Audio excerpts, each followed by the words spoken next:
Pernah tak awak dapat markah A dalam exam? Tapi dalam hati rasa macam tak layak pun. Atau bila dapat pujian, awak fikir mereka silap orang.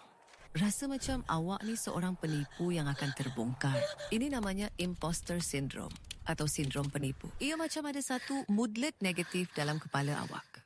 Walaupun semua orang nampak kejayaan awak, macam piala emas atau skill bar yang penuh, awak cuma nampak kesilapan dan nasib baik. Fikiran awak tunjukkan thought bubble dengan tanda soal besar. Jadi macam mana nak atasinya? Cuba buat success jar atau diary kejayaan. Setiap kali awak berjaya, walau sekecil mana pun, tulis atas kertas dan masukkan dalam balang atau simpan dalam inventory khas dalam telefon.